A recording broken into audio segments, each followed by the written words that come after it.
அனைவருக்கும் வணக்கம் ஃப்ரெண்ட்ஸ். நம்முடைய சேனலில் டிஎன்பிஎஸ்சியுடைய முந்தைய ஆண்டு வினாத்தாள்களை எடுத்து அதில் எப்படியெல்லாம் கேள்வி கேட்டிருக்காங்க, அந்த கேள்விக்கான பதில் என்ன, எந்த பேட்டர்னை பயன்படுத்தியிருக்காங்க, ஸ்கூல் புக்கிலேருந்து கேட்டிருக்காங்களா அல்லது அவுட் சோர்ஸ்லேருந்து கேட்டிருக்காங்களா அப்படிங்கிறத டீகோட் பண்ணி பார்த்துக்கிட்டு இருக்கோம். ஆல்ரெடி முன்னாடி வீடியோ போட்டிருக்கோம். நீங்கள் இன்னும் பார்க்கலைன்னா ஃபஸ்ட்டு கமெண்ட்டில் லிங்க் கொடுக்குறேன், மறக்காமல் பார்த்துடுங்க. இந்த வீடியோவில் 20 வினாக்கள் பார்க்க போகிறோம். எல்லாமே முக்கியமான வினாக்கள். ஸோ வீடியோவை முழுமையாக பாருங்கள். இதே மாதிரி தொடர்ந்து வீடியோ வந்துக்கிட்டே இருக்குங்க. நம்ம சேனலை சப்ஸ்கிரைப் பண்ணி ஃபாலோ பண்ணுங்கள் ஃப்ரெண்ட்ஸ். சரி, ஓகே, நம்ம இன்றைய வீடியோக்குள்ள போகலாங்க. ஃபஸ்ட்டு நம்ம பார்க்க போகிற கொஷின் பார்த்தீங்கன்னா ஒரு பாலிட்டி கொஷின். என்ன கொடுத்துருக்காங்கன்னு பாருங்கள். இந்திய குடியரசு துணைத் தலைவரின் தகுதிகளில் சரியானவற்றை தேர்ந்தெடுக்கவும். நல்லா கவனிங்க. யாரை பற்றி கேட்குறாங்க? குடியரசு துணைத் தலைவரை பற்றி கேட்குறாங்க. ஒரு கொஷினை ஒரு முறைக்கு 2 முறை ரீட் பண்ணுங்கள். அப்போ தான் கேர்லெஸ் மிஸ்டேக் பண்ணாமல் இருக்க முடியும். இங்கே என்ன கேட்டிருக்காங்க? குடியரசு துணைத் தலைவரை பற்றி கேட்டிருக்காங்க. என்ன கொடுத்துருக்காங்க? இந்திய குடிமகனாக அல்லது குடிமகளாக இருக்க வேண்டும், 35 வயது நிரம்பியவராக இருக்க வேண்டும், மக்களவை உறுப்பினராக தேர்வு செய்வதற்குரிய தகுதிகளை பெற்றிருக்க வேண்டும். இதில் எது சரின்னு கேட்குறாங்க. சரியானதுன்னு பார்த்தீங்கன்னா ஃபஸ்ட்டு பாயிண்ட் சரி. இந்திய குடிமகனாக அவர் கண்டிப்பாக இருக்கணும். 2வது பாயிண்ட்டும் சரிங்க. 35 வயது நிறைவடைந்தவராக இருக்க வேண்டும். 3வது பாயிண்ட்டு தவறு. ஏன்னு பார்த்தீங்கன்னா மக்களவை உறுப்பினராவதற்கான தகுதி யாருக்கு வேண்டும்னா குடியரசுத் தலைவருக்குத்தான் வேணும். மக்களவை உறுப்பினராகும் தகுதி அவருக்கு தான் தேவைப்படும். குடியரசு துணைத் தலைவருக்கு மாநிலங்களவை. ஸோ நல்லா கவனிங்க. இதை ஆர்டிக்கலில் சொல்லியிருக்காங்க. அதாவது பார்த்திங்கன்னா 63வது சட்டப்பிரிவில் என்ன சொல்லியிருப்பாங்கன்னா இந்தியாவுக்கு என்று ஒரு துணை குடியரசுத் தலைவர் தேவைன்னு சொல்லியிருப்பாங்க. ஆர்டிக்கல் 64 என்ன சொல்லியிருப்பாங்க அப்படின்னா குடியரசு துணைத் தலைவர் மரபு வழியாக மாநிலங்களவையுடைய தலைவராக இருப்பார் அப்படின்னு குறிப்பிட்டிருப்பாங்க. ஸோ இது ஸ்கூல் புக்லேயும் இருக்குது, 10th இருக்குது, 12th இருக்குது. ஸோ இங்கே பார்த்தீங்கன்னா 1, 2 மட்டும் சரி என்பது ஆன்சர். 1, 2 சரி, 3 தவறு. அடுத்த வினா பாருங்கள். கூற்று காரணம் டைப்பில் கேட்டிருக்காங்க. இது என்ன அப்படின்னு பார்த்தீங்கன்னா இது தமிழ்நாடுடைய பண்பாடு மரபு இருக்குது பார்த்தீங்களா, அந்த மாதிரி யூனிட் 6 அந்த மாதிரி வருங்க. சரி, என்ன கொடுத்துருக்காங்கன்னு பாருங்கள். கூற்று கிறிஸ்துவ சகாப்தத்தின் தொடக்க காலத்தில் ரோமானிய பேரரசுடனான கடல்சார் வர்த்தகத்தில் இந்தியா முன்னிலையில் இருந்தது. காரணம் என்ன? அரிக்கமேடு அகழ்வாராய்ச்சியில் ஏராளமான ரோமானிய நாணயங்கள் கிடைத்துள்ளன. இதில் எது சரி அப்படின்னு கேட்டிருக்காங்க. இதுக்கான பதில் பார்க்கலாங்களா? பதில் பார்த்தீங்கன்னா காரணம் சரி, கூற்றும் சரிதாங்க. கிறிஸ்தவ சகாப்தம் அது தொடங்கும் பொழுதே ரோமானியர்களோட இந்தியர்கள் வணிக தொடர்போடு தான் இருந்திருக்காங்க. உதாரணம் பார்த்தீங்கன்னா அரிக்கமேடில் ஏராளமான ரோமானிய நாணயங்கள் நமக்கு கிடைச்சிருக்கு. ஸோ இங்கே பார்த்தீங்கன்னா 2 சரி, சரியான விளக்கம் என்பது ஆன்சருங்க. ஏதான் ஆன்சர். அதாவது 2மே சரிதான், சரியான விளக்கம்தான். அடுத்த வினா பாருங்கள். இது பார்த்தீங்கன்னா ஒரு பாலிட்டி கொஷினுங்க. என்ன கேட்டிருக்காங்கன்னு பாருங்கள். ஆளுநரின் அவசர சட்டம் இயற்றும் அதிகாரம் எந்த விதியின் கீழ் வழங்கப்பட்டுள்ளது? அதாவது ஆளுநர் அவசர சட்டம் போடலாம். எப்போ போடலாம்? சாதாரணமாக போட மாட்டாங்க. சட்டமன்றம் கூடாதப்ப ஆளுநர் அவசர சட்டம் போடலாம். அந்த அவசர சட்டம் எந்த விதியை பயன்படுத்தி போடப்படுகிறதுன்னு கேட்குறாங்க. விடிய பார்க்கலாங்களா? விதி 213ங்க. ஆளுநர் அப்படின்னா 213. குடியரசுத் தலைவர் அவரும் அவசர சட்டம் போடுவார். அவர் எந்த விதியை பயன்படுத்துவார்னா 123 பயன்படுத்துவார். 1, 2, 3 அப்படின்னா குடியரசுத் தலைவர், 213 அப்படின்னா ஆளுநர். ஸோ நீங்கள் எப்படி ஞாபகம் வச்சுக்கலான்னா குடியரசுத் தலைவர் ரேங்க் 1வது ரேங்கு, ஆளுநர் 2வது ரேங்க், இப்படி ஞாபகம் வச்சுக்கோங்க, மனசில் பதிஞ்சிரும். சரி, இந்த அவசர சட்டம் அப்படிங்கிறது எவ்வளோ காலத்துக்கு இருக்கும் பார்த்தீங்கன்னா, அதாவது சட்டமன்றம் கூடாத பொழுது, சட்டமன்றம் கூடலை அப்படின்னா 6 மாதம் ப்ளஸ் சட்டமன்றம் கூடிய நாளிலிருந்து 6 வாரம் இருக்குங்க. மேக்ஸிமம் டைம் அப்படின்னு பார்த்தீங்கன்னா 6 மாதம் 6 வாரம் இருக்கும். சரிங்களா? குடியரசுத் தலைவருக்கும் இதே மாதிரி தான், 6 மாதம் ப்ளஸ் 6 வாரம். என்னைக்கு வந்து சட்டமன்றம் கூடுதோ அல்லது நாடாளுமன்றம் கூடுதோ அதுலேருந்து 6 வாரத்துக்குள்ளே இவங்க ஒப்புதல் கொடுக்கணும். ஸோ இதுதான் ஆன்சர். ஸோ பார்த்துக்கோங்க, ஆளுநர் அப்படின்னா 213, குடியரசுத் தலைவர்னா 123. அடுத்த வினா பாருங்க, இது வந்து ஒரு பாலிட்டி கொஷின் தான். மாநில முதலமைச்சரின் நியமனம் குறித்த பின்வரும் எக்கூற்றுகள் சரியானவை. மாநில முதலமைச்சரை வந்து நியமனம் பண்ணுறாங்க இல்லைங்களா, எந்த கூற்று வந்து சரி அப்படின்னு கேட்குறாங்க. என்ன கொடுத்துருக்காங்கன்னு பாருங்கள். முதலமைச்சர் இந்திய குடியரசுத் தலைவரால் நியமிக்கப்படுகிறார். மாநில சட்டமன்ற உறுப்பினர் இல்லாத ஒருவர் முதலமைச்சராக நியமிக்கப்படலாம். மற்ற அமைச்சர்கள் முதலமைச்சரின் ஆலோசனையின் பேரில் ஆளுநரால் நியமிக்கப்படுகின்றனர். இதில் எது கரெக்டுன்னு கேட்டிருக்காங்க. விடையை பார்க்கலாங்களா? ரொம்ப சிம்பிள் தான். 10th இருக்குது, 12th இருக்குது. இதுக்கான பதில் பார்த்தீங்கன்னா 2வது பாயிண்ட் சரி, 3வது பாயிண்ட் சரி, ஃபஸ்ட்டு பாயிண்ட் தவறு. முதலமைச்சரை நியமிக்கிறவங்க ஆளுநர். மாநில சட்டமன்ற உறுப்பினர் இல்லாத ஒருத்தர் கூட முதலமைச்சர் ஆகலாம். அதுக்குன்னு டைம் இருக்குது. எவ்வளோ காலம் டைம்னு தெரியுமா? தெரிஞ்சவங்க கமெண்ட்டில் பதிவு பண்ணுங்கள். எத்தனை பேர் கரெக்டான ஆன்சர் போடுறீங்கன்னு பார்க்கலாம். சரி, அடுத்த பாயிண்ட் பாருங்கள். மற்ற அமைச்சர்கள் முதலமைச்சரின் ஆலோசனையின் பேரில் ஆளுநரால் நியமிக்கப்படுகிறார்கள். இது கரெக்டு தான். அப்போ பார்த்தீங்கன்னா 2ம் 3ம் சரி என்பது ஆன்சர். 2ம் 3ம் சரி. அடுத்த வினா பாருங்கள். இது வந்து ஐஎன்எம் கொஷினுங்க. 1885ஆம் ஆண்டு அகில இந்திய காங்கிரஸ் எப்போ உருவாக்கப்பட்டது? 1885 தான் உருவாக்கப்பட்டது. அப்பொழுது உருவாக்கப்பட்ட காங்கிரஸை இந்தியாவின் பரந்த மக்கள் தொகையில் நுண்ணிய சிறுபான்மையினரை பிரதிநிதித்துவப்படுத்தும் அமைப்பு என்று கூறியவர் யார்? இந்திய தேசிய காங்கிரஸை இந்தியாவின் பரந்த மக்கள் தொகையில் நுண்ணிய சிறுபான்மையினரை பிரதிநிதித்துவப்படுத்தும் அமைப்பு என்று கூறியவர் யாருன்னு கேட்டிருக்காங்க. கூறியவர் டப்ரின் பிரபு தான் சொல்லியிருப்பாங்க. சரி, டப்ரின் பிரபுவை பற்றி வேறு என்ன தெரிஞ்சுக்கணும் அப்படின்னா, இவர் காலத்தில் தான் 3வது பர்மா போர் நடைபெற்றிருக்கும். மியான்மர் அப்படிங்கிறத பர்மான்னு சொல்லியிருப்பாங்க. அது வந்து இந்தியாவோட இணைந்தது வந்து டப்ரின் பிரபு காலத்தில் தான். சரி, அடுத்தது பார்த்திங்கன்னா இந்திய தேசிய காங்கிரஸ் எப்போ உருவாக்கப்பட்டது? 1885ஆவது ஆண்டு. குறிப்பாக முதல் கூட்டம் எப்போ நடந்ததுங்க? டிசம்பர் மாதம் 28வது நாள் நடந்தது. பம்பாயில் நடந்தது. WC பானர்ஜி இதனுடைய முதல் தலைவராக ஆனார். ஸோ இங்கே பார்த்தீங்கன்னா டப்ரின் பிரபு என்பதாக சரி. இவர் காலத்தில் தான், டப்ரின் பிரபு காலத்தில் தான் இந்திய தேசிய காங்கிரஸ் உருவாகியிருக்கு. உருவானது தான் இப்படி சொல்லியிருக்காரு. அடுத்த வினா பாருங்கள். இது வந்து ஹிஸ்ட்ரி கொஷினுங்க. பின்வரும் மன்னர்களை அவரது ராஜ்யங்களுடன் பொருத்தவும். அரசர்கள் ஆட்சி புரிந்த இடங்களை கொடுத்துருக்காங்க. எது கரெக்டுன்னு பொருத்தணும். விடையை பார்க்கலாங்களா? நல்லியக்கோடன், அதியமான், மலையமான், திருமுடிக்காரி, நன்னன். சரி, இதை பற்றி எங்கே கொடுத்துருக்காங்கன்னா ஸ்கூல் புக்கில் கீழ் வகுப்புலேயே இருக்குது. 4ஆம் வகுப்பு 5ஆம் வகுப்புலேயே பேசிக்காக கொடுத்துருக்காங்க. ஸோ இதுக்கான பதில் பார்த்தீங்கன்னா நல்லியக்கோடன் அவர் எங்கே ஆட்சி பண்ணியிருப்பார்னா திண்டிவனத்தில் ஆட்சி பண்ணியிருப்பார். அதியமான் அவர் வந்து தகடூர், தருமபுரியில் ஆட்சி பண்ணியிருப்பார். ஸோ இதை வச்சு கூட ஆன்சர் போட்டிருக்கலாம். இங்கே பாருங்கள், அதியமானுக்கு தகடூர். ஸோ இங்கே பார்த்தீங்கன்னா சி ஆப்ஷன் தான் சரியாக இருக்குது. அடுத்து மலையமான் திருமுடிக்காரி, இவர் எங்கே இருந்திருப்பார்னா கோவிலூரில் இருந்திருப்பாங்க. நன்னன் அப்படிங்கிற மன்னன் வந்து செங்கத்தில் இருந்திருப்பாங்க. ஸோ இங்கே பார்த்தீங்கன்னா சி என்பது ஆன்சர்.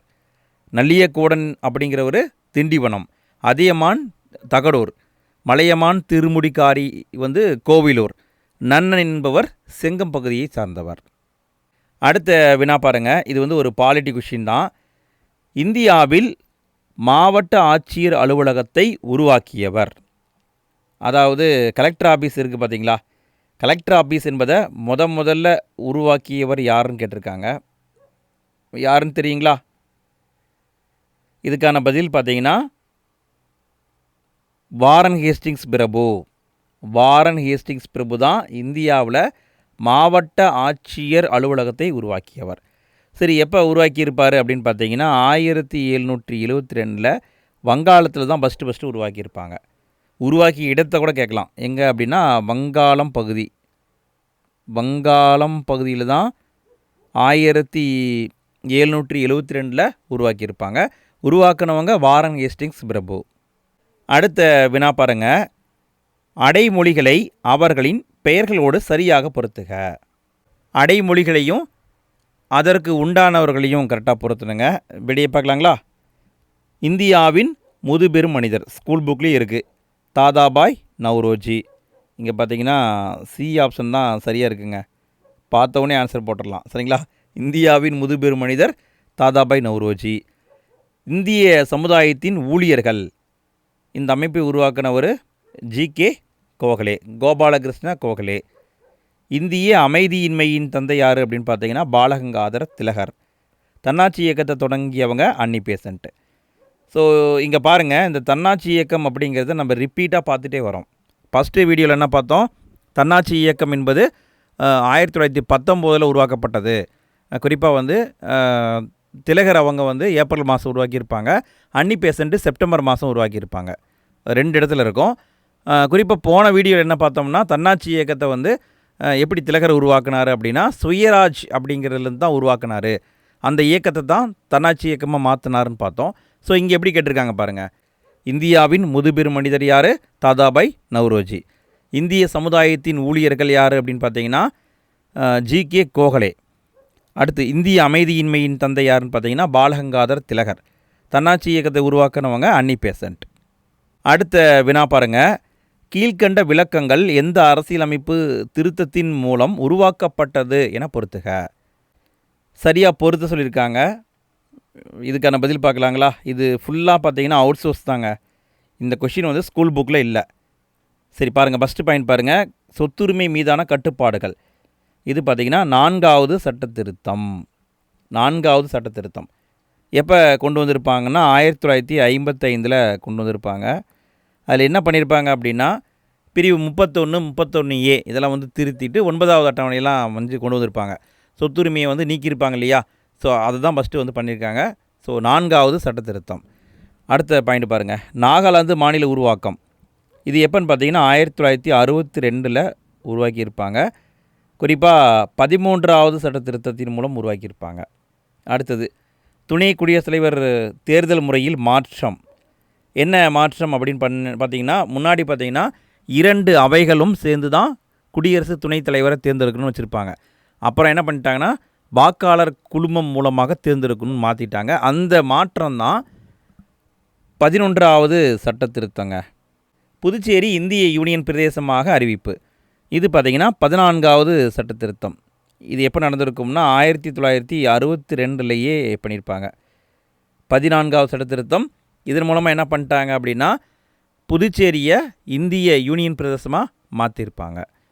ஸோ இங்கே விடைன்னு பார்த்தீங்கன்னா 4-1-2-3 இதுதான் கரெக்டுங்க. சி தான் கரெக்டு. 4-1-2-3 இதுதான் கரெக்டு. ஸோ நல்லா கவனிங்க, சொத்துரிமை மீதான கட்டுப்பாடுகள் 4வது சட்ட திருத்தம். நாகாலாந்து மாநில உருவாக்கம் 1962, அது காரணம் 13வது சட்ட திருத்தம். துணை குடியரசுத் தலைவர் தேர்தல் முறையில் மாற்றம், இது காரணம் 11வது சட்ட திருத்தம். புதுச்சேரி இந்திய யூனியன் பிரதேசமாக எப்போ அறிவிக்கப்பட்டதுன்னா 14வது சட்ட திருத்தத்தின் மூலமாக 1962 அறிவிக்கப்பட்டது. அடுத்த வினா பாருங்க, பின்வரும் அறிக்கைகளை கவனியுங்கள். அறிஞர் அண்ணா அவரை பற்றி கொடுத்துருக்காங்க. நம்ம போன வீடியோவில் கூட அறிஞர் அண்ணாவை பற்றி பார்த்தோம். ஸோ இந்த வீடியோவிலையும் பார்க்குறோம். ஸோ அறிஞர் அண்ணா அவரை பற்றி கண்டினியூஸாக கேட்குறாங்க. சரி என்ன கொடுத்துருக்காங்கன்னு பாருங்கள். கூற்று, அண்ணா அவரது பொருளாதார கொள்கைக்கு விஞ்ஞான சோசலிசம் என்று பெயரிட்டார். காரணம், சமத்துவத்தை உண்டாக்க பாடுபடுவது சோசலிசம் என்று கூறினார். இதில் எது கரெக்டுங்க? விடைய பார்க்கலாங்களா? கூற்றும் காரணம் இரண்டும் சரி. இதான் ஆன்சருங்க. இரண்டுமே சரிதான். அதாவது அண்ணா அவருடைய பொருளாதார கொள்கையை விஞ்ஞான சோசலிசம் அப்படின்னு சொல்லியிருப்பாங்க. ஏன்னா சமத்துவத்தை உருவாக்குவது சோசலிசம் அப்படின்னு அண்ணாவே சொல்லியிருப்பாங்க. ஸோ இங்கே பார்த்தீங்கன்னா கூற்று காரணம் இரண்டுமே சரிதாங்க. அடுத்த வினா பாருங்கள். இது வந்து எக்கனாமிக் கொஷினுங்க. பின் வருபனவற்றை கால வரிசைப்படி நிரல்படுத்துக. என்ன கேட்டிருக்காங்க? டிஐஐசி, டான்சி, சிட்கோ, சிப்காட் இதெல்லாம் வந்து கேட்டிருக்காங்க. சிப்காட் அதை பற்றி நம்ம நேர்த்தே வந்து வீடியோவில் பார்த்தோம். அது எந்த ஆண்டு உருவாக்கப்பட்டது அப்படின்னு பார்த்தோம். சேம் இதே தான். இப்போ எப்படி கேட்டிருக்காங்க பாருங்கள். அதாவது காலத்தை அவங்க கொடுக்காம எது ஃபஸ்ட்டு, எது செகண்டு, எது தேர்டு அப்படின்னு கேட்குறாங்க. ஸோ இப்படியும் கேட்பாங்க. சரிங்களா? அப்போ நீங்கள் படிக்க வேண்டியது ஒரு சிப்காட்டு, சிட்கோ இருக்குன்னா அதனுடைய விளக்கம் என்ன? டிஐஐசி இதை வந்து 1949 உருவாக்கியிருப்பாங்க. டான்சி வந்து 1965. சிட்கோ அப்படிங்கிறது 1970 காலகட்டம். சிப்காட் வந்து 1971ங்க. ஸோ இங்கே பார்த்தீங்கன்னா விடைன்னு பார்த்தீங்கன்னா 1, 2, 3, 4 என்பது தான் சரியாக இருக்குது. 1, 2, 3, 4 என்பது சரி. அடுத்த வினா பாருங்கள், ஒரு ஹிஸ்ட்ரி கொஷின்னு. இந்தியாவின் நெப்போலியன் என்று அழைக்கப்பட்டவர் யார்? இது வந்து குப்தர் அந்த பாடத்திலேருந்து வந்திருக்கு. ஸ்கூல் புக்லேயும் இருக்குது. இதுக்கான பதில் சமுத்திர குப்தர். நிறைய படையெடுப்பு பண்ணியிருக்காரு. அதனால தான் இவரை இந்திய நெப்போலியன் என்று சொல்லியிருக்காங்க. இதில் இன்னொரு பாயிண்ட்டை நீங்கள் நல்லா கவனிக்கணும். என்ன கேட்பாங்க அப்படின்னா, இதில் ஒரு முக்கியமான பாயிண்ட்டை கவனிங்க. இந்திய நெப்போலியன் என்று யார் சொன்னாங்க அப்படின்னு கூட கேட்கலாம். கேட்டிருக்காங்க, இனியும் கேட்கலாம். இப்படி சொன்னவர் யாருன்னு பார்த்தீங்கன்னா, வரலாற்று ஆய்வாளர் விஏ ஸ்மித்து. விஏ ஸ்மித் அப்படிங்கிறவர் தான் இந்திய நெப்போலியன் சொல்லியிருப்பாங்க. சரி, இவரை பற்றி தெரிஞ்சுக்கணும் அப்படின்னு பார்த்தீங்கன்னா, அலகாபாத் தூண் கல்வெட்டு இருக்குது. சமுத்திரகுப்தரை பற்றி சொல்லுதுங்க. அதை பொறித்தவர் யாருன்னு பார்த்தீங்கன்னா ஹரிசேனர். ஸ்கூல் புக்லேயே இருக்குது. அது மட்டும் இல்லாமல் இவர் பார்த்தீங்கன்னா வீணை வாசிப்பது போன்ற நாணயங்களை வெளியிட்டிருப்பார். கவிராஜன் அப்படிங்கிற பட்டமும் இருக்குது. மேகவர்மன் அப்படிங்கிற இலங்கையை சேர்ந்த மன்னன் வந்து இவருடைய சமகாலத்தவர் அப்படின்லாம் புக்கில் போட்டிருப்பாங்க. ஸோ இது பார்த்தீங்கன்னா டைரக்டான கொஷின் தான். ஸ்கூல் புக்கில் இருக்குது. நீங்கள் படிச்சிருந்தால் கூட ஆன்சர் போட்டுடலாம். 11th புக்கில் இருக்குது. அடுத்த வினா பாருங்கள். இது வந்து பாலிட்டி கொஷின். சரியான பொருத்தத்தை தெரிவு செய்க. எது சரியாக இருக்குன்னு கேட்குறாங்க. என்ன கொடுத்துருக்காங்க? இங்கிலாந்து என்பது ஈரவை, அங்கிருந்து எடுத்திருக்கோம். சோவியத் ரஷ்யா வந்து சுதந்திரமான நீதிமன்றம். ஆஸ்திரேலியா 5 ஆண்டு திட்டங்கள். அமெரிக்கா வந்து உயர்நீதிமன்றம் மற்றும் உச்சநீதிமன்ற நீதிபதிகளை நீக்குதல். எந்த அம்சத்தை எந்த நாட்டிலேருந்து எடுத்திருக்கோம் அப்படின்னு கேட்டிருக்காங்க. நாம்ளே வந்து வீடியோ போட்டிருக்கோம் ஃப்ரெண்ட்ஸ். பாலிட்டிக்கு வந்து ஒரு 4-5 வீடியோ தான் போட்டோம். அது நல்லா சூப்பரான அவுட் சோர்ஸ்லாம் சேர்ந்து போட்டோம். அதுக்கு பிறகு நம்மளே கன்டினியூ பண்ணல. இனிமேல் கன்டினியூ பண்ணலாம். சரிங்களா? அதையும் நீங்கள் பார்க்கணும் அப்படின்னா ஃபஸ்ட்டு கமெண்ட்டில் லிங்காக கொடுத்துறேன், பார்த்துக்கோங்க. சரி, இங்கே சரி அப்படின்னு பார்த்தீங்கன்னா, இங்கிலாந்துலேருந்து நம்ம ஈரவை எடுத்திருக்கோம், கீழவை மேலவை எடுத்திருக்கோம். சோவியத் ரஷ்யாவிலிருந்து 5 ஆண்டு திட்டங்கள் எடுத்தோம். ஸோ இது தவறு. ஆஸ்திரேலியாவிலேருந்து சுதந்திரமான நீதிமன்றம் எடுத்தோம். ஸோ இது தவறு, மாறி வந்திருக்கு. அமெரிக்காவிலேருந்து உச்ச நீதிமன்றம் உயர்நீதிமன்ற நீதிபதிகளை நீக்குதல் எடுத்திருக்கோம். ஸோ இது கரெக்டு தான். பார்த்தீங்கன்னா 1ம் 4ம் சரி என்பது ஆன்சர். 1ம் 4ம் சரி. அடுத்த வினா பாருங்கள். இது வந்து ஐஎன்எம் கொஷின். பின் வருபனவற்றில் மெட்ராஸ் மாகாண காங்கிரஸ் மிதவாதி தலைவர்களை அடையாளம் காண்க. காங்கிரஸ்குள்ளேயே பார்த்தீங்கன்னா மிதவாதிகளும் இருக்காங்க, தீவிர தேசியவாதிகளும் இருக்காங்க. இங்கே என்ன கேட்டிருக்காங்க? யார் மிதவாத தேசியவாத தலைவர்கள்னு கேட்டிருக்காங்க. 10th புக்லேயும் இருக்குது, 12th இருக்குது. சரி, இப்படியே பார்க்கலாங்களா? விஎஸ் சீனிவாசன் இவர் வந்து மிதவாத தலைவர். வி கிருஷ்ணசாமி இவர் மிதவாத தலைவர். எஸ் கஸ்தூரி ரங்கன் வந்து தீவிர தேசியவாத தலைவர். ஸோ தவறு. ஜிஏ நடேசன் இவர் வந்து மிதவாத தலைவர். ஸோ இங்கே பார்த்தீங்கன்னா மிதவாத தலைவர் யாருன்னு தான் கேட்டிருக்காங்க. அப்போ 1, 2, 4 மட்டும் சரி என்பது ஆன்சர். 1, 2, 4 மட்டும் சரி, 3 தவறு. அடுத்த வினா பாருங்கள். இது வந்து பாலிட்டி கொஷின். இந்திய அரசியலமைப்பு சட்டத்தின் கீழ்கண்ட எது அல்லது எவை அடிப்படை கடமைகளில் இல்லை? எது அடிப்படை கடமை இல்லைன்னு கேட்குறாங்க. ஸ்கூல் புக்கில் இருக்குது, 10th 12th இருக்குது. விடையை பார்க்கலாங்களா? இயற்கை சூழலை பாதுகாப்பதும் மேம்படுத்துவதும், பொது சொத்துக்களை பாதுகாப்பதும், வன்முறையை கைவிடுவதும், சர்வதேச அமைதி மற்றும் பாதுகாப்பை மேம்படுத்துவது. இதில் அடிப்படை கடமையில் எது இருக்குதுன்னு பார்த்தீங்கன்னா ஃபஸ்ட்டும் செகண்டும் தான் இருக்குது, தேர்டு கிடையாது. அதாவது பார்த்தீங்கன்னா 51 ஏவில் ஐ அப்படிங்கிறதுல வந்து பொது சொத்துக்களை பாதுகாக்கணும், வன்முறையை கைவிடணும்னு சொல்லியிருப்பாங்க. அதே மாதிரி 51 ஏவில் உட்பிரிவு ஜி இதில் இயற்கை சூழலை பாதுகாப்பது குடிமகனுடைய கடமைன்னு சொல்லியிருப்பாங்க. சரி, சர்வதேச அமைதி மற்றும் பாதுகாப்பை மேம்படுத்துவது என்பது 51 வச்சுருப்பாங்க. இது வந்து 10th புக்லேயே இருக்குது. 10th வந்து இந்தியாவின் வெளியுறவு கொள்கைன்னு ஒரு பாடம் இருக்குதுன்னு நினைக்கிறேன். அந்த பாடத்தில் கொடுத்துருப்பாங்க. இது எங்கே இருக்குது அப்படின்னு பார்த்தீங்கன்னா இது வந்து அரசுடைய வழிகாட்டும் நெறிமுறையில் இருக்கும். சரிங்களா. இது மட்டும் அரசுடைய வழிகாட்டும் நெறிமுறையில் இருக்கும். அதனால் இது வந்து வராது. அப்போ இங்கே விடைன்னு பார்த்தீங்கன்னா 1ம் 2ம் சரியாக இருக்குது, 3 மட்டும் தவறு. அப்போ இங்கே பார்த்தீங்கன்னா 1ம் 2ம் சரியாக இருக்குது, 3 மட்டும் தவறாக இருக்குது. இங்கே என்ன கேட்டிருக்காங்க, எது அடிப்படை கடமை இல்லைன்னு தான் கேட்டிருக்காங்க. எது இல்லைன்னா இங்கே 3 மட்டும்தான் வரும். சரிங்களா. ஏபியே ஆன்சர்னு போட்டுறாதீங்க. அதாவது அடிப்படை கடமைனா அது ஏபி, அடிப்படை கடமை இல்லைன்னு கேட்டிருக்காங்க. அப்போ சி மட்டும் தான் ஆன்சர். அடுத்த வினா பாருங்கள். இது வந்து பாலிட்டி கொஷின் தான். காரணங்கள் கூற்று வகை. சரி, கூற்று பாருங்கள். அமைச்சர்களை நியமிப்பதிலும் அவர்களுக்கான பணிகளை ஒதுக்கீடு செய்வதிலும் பிரதம மந்திரிக்கு எந்தவித பொறுப்பும் இல்லை. காரணம், பிரதம மந்திரி மக்களவையில் பெரும்பான்மை பெற்ற கட்சியின் தலைவராக இருப்பதுடன் அவர் அமைச்சரவையின் தலைவராகவும் இருப்பார். இதுக்கான பதில் பார்த்தீங்கன்னா சிம்பிள் தான், ஸ்கூல் புக்லேயும் இருக்குது. அதாவது காரணம் சரிங்க. மக்களவையில் பெரும்பான்மை பெற்ற கட்சியின் தலைவர் தான் பிரதமராக இருப்பார். அவர் தான் அமைச்சரவையுடைய தலைவராகவும் இருப்பார். அவர் தான் அமைச்சர்களை நியமிக்க உதவி பண்ணுவார். அவர்களுக்கு என்னென்ன பணிகள் என்ற துறைகள்னு ஒதுக்கீடு பண்ணுவார். ஸோ இங்கே பார்த்தீங்கன்னா இது தவறுங்க. நான் சரின்னு டிக் பண்ணிட்டேன்னா தவறு, இது தவறு. அப்போ பார்த்தீங்கன்னா காரணம் மட்டும் சரி என்பது ஆன்சர். அதாவது கூற்று தவறு, காரணம் சரி, பி தான் ஆன்சர். அடுத்த வினா பாருங்கள். இது வந்து ஹிஸ்ட்ரி கொஷினுங்க. பட்டியல் 1ஐ பட்டியல் 2உடன் பொருத்தி கீழே கொடுக்கப்பட்டுள்ள குறியீடுகளை கொண்டு சரியான விடையை தேர்ந்தெடுக்கவும். சரியாக பொறுத்து சொல்கிறாங்க. என்ன கொடுத்துருக்காங்க, முதல் பானிபட் போர், கனுவா போர், சந்தேரி போர், காக்ரா போர். இது வந்து ஸ்கூல் புக்லேயும் இருக்குது. பார்த்திங்கன்னா முகலாயர் பாடத்தில் இருக்கும், ப்ளஸ் வந்து 11th புக்லேயும் இருக்குது. விடையை பார்க்கலாங்களா. முதல் பானிபட் போர் எப்போ நடந்திருக்குங்க, 1526 நடைபெற்றிருக்கும். யாருக்கிடையே நடைபெற்றிருக்கும், பாபருக்கும் இப்ராஹிம் லோடிக்கும் இடையே நடைபெற்றிருக்கும். ஸோ இங்கே பார்த்தீங்கன்னா 4ல் வந்து 2 ஆப்ஷன் இருக்குது. சரி, ஓகே. அடுத்தது பாருங்கள், கனுவா போர் வந்து அடுத்த வருஷம் 1527 நடைபெற்றிருக்கும். இது யாருக்கிடையே நடைபெற்றிருக்கும்னா பாபருக்கும் ராணா சங்காவுக்கும் இடையே நடைபெற்றிருக்கும். ஸோ இங்கே பார்த்தீங்கன்னா 1. அப்போ இது 2 தெரிஞ்சுதான் கூட ஆன்சர் போடலாம். 4, 1, 2, 3 என்பது தான் கரெக்டு. அடுத்து பாருங்கள், சந்தேரி போர். இது அதுக்கு அடுத்த வருஷம் 1528 நடைபெற்றிருக்கும். யாருக்கிடையேன்னு பார்த்தீங்கன்னா பாபருக்கும் மேதினா ராய்க்கும் இடையே நடைபெற்றிருக்கும். காக்ரா போர் வந்து அதுக்கு அடுத்த வருஷம் 1529 நடைபெற்றிருக்கும். பாபருக்கும் மஹமூத் லோடி இவருக்கும் இடையே நடைபெற்றிருக்கும். ஸோ இங்கே பார்த்தீங்கன்னா சி என்பது ஆன்சர். ஸோ இங்கே பாருங்கள் எப்படி கேட்டிருக்காங்க, யாருக்கிடையே சண்டை நடைபெற்றதுன்னு கேட்டிருக்காங்க.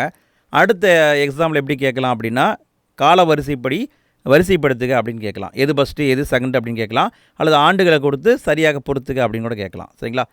ஸோ பார்த்துக்கோங்க, முதல் பானிபட் போர் வந்து 1526, கானுவா போர் வந்து 1527, சந்தேரி போர் 1528, காக்ரா போர் 1529. ஸோ இங்கே பார்த்தீங்கன்னா சி என்பது தான் கரெக்டான ஆன்சர். அடுத்த வினா பாருங்கள். உவேசா பதிப்பித்த சங்க நூல்களை அதன் ஆண்டுகளோடு பொறுத்துக. இது எந்த டாபிக் அப்படின்னு பார்த்தீங்கன்னா, இது வந்து ஐஎன்எம் டாப்பிக்குங்க. என்ன குமார் சொல்கிறீங்க அப்படின்னா, இது 10th புக்கில் இருக்குது. 10th புக்கில் தமிழ்நாட்டின் மறுமலர்ச்சியை என்னமோ ஒரு பாடம் வரும், எனக்கு பேர் மறந்துருச்சுங்க. அந்த பாடத்தில் இதை கொடுத்துருக்காங்க. ஸோ அதை பேஸ் பண்ணி கேட்டிருக்காங்க. சரிங்களா. இப்படியே பார்க்கலாங்களா. 10 பாட்டு இதை உவே சாமிநாதர் எப்போ பதிப்பிச்சார் அப்படின்னா 1889 தான் பதிப்பிச்சார். புறநானூறு இதை 1894 பதிப்பிச்சிருப்பார். ஐங்குறுநூறு இதை 1903 பதிப்பிச்சிருப்பார். பதிற்று 10 1904 பதிப்பிச்சிருப்பார். அப்போ இங்கே பார்த்தீங்கன்னா 2, 4, 1, 3 இதுதான் கரெக்டுங்க. ஸ்கூல் புக்கில் இருக்குது, 10th புக்கில் இதை கொடுத்துருக்காங்க. 10 பாட்டு என்பது 1889, புறநானூறு 1894, ஐங்குறுநூறு 1903, பதிற்று 10 1904. ஸோ உவேசாவை பற்றி ஒரு கேள்வி வந்திருக்கு, எப்படி கேட்டிருக்காங்கன்னு பாருங்கள். அடுத்த வினா பாருங்கள், பாலிட்டி கொஷின், கடைசி கொஷினுங்க. இதோட வீடியோ முடியுது ஃப்ரெண்ட்ஸ். இதுக்கு மேலே என்ன லென்த்தாக பார்த்தோம்னா உங்களுக்கும் டயர்டாயிரும். ஸோ இதோட போதும், இந்த கொஷினோட முடிச்சுக்கலாம்.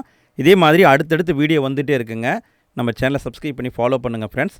எப்படிலாம் கேள்வி கேட்டிருக்காங்க அப்படிங்கிறத டீட்டெயிலாக பார்த்து வச்சுக்கோங்க. இந்த மாதிரி பேட்டர்னை தான் அடுத்த எக்ஸாம்லேயும் பயன்படுத்தலாம். சரிங்களா. ஸோ பார்த்து வச்சுக்கோங்க. சரி, கேள்வியை பார்க்கலாமா.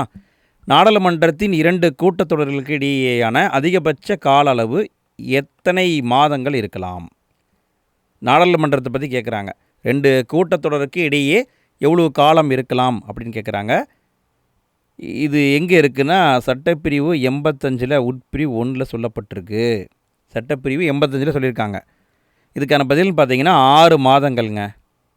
அதாவது 6 மாதங்கள் வரைக்கும் சட்டமன்றம் கூடாமல் இருக்கலாம். ஆனால் 6 மாதங்களுக்குள்ளே கூடி ஆகணும். சரிங்களா? இதுதான் கான்செப்ட்டு. சரி, ஓகே ஃப்ரெண்ட்ஸ், இன்றைய நாள் இனிய நாளாக அமைய வாழ்த்துக்கள். இதே மாதிரி நம்ம வீடியோ போட்டிருக்கோம். அதுக்கான லிங்க் ஃபஸ்ட்டு கமெண்ட்லேயும் எண்டு ஸ்க்ரீனில் இருக்குது. மறக்காமல் அதையும் பாருங்கள். உங்களுடைய கருத்துக்களையும் கமெண்ட்டில் பதிவு பண்ணுங்கள். வீடியோ பிடிச்சதை லைக் போடுங்க. உங்கள் ஃப்ரெண்ட்ஸ்க்கு ஷேர் பண்ணுங்கள். அடுத்த வீடியோவில் மீண்டும் சந்திப்போம். அனைவருக்கும் நன்றி.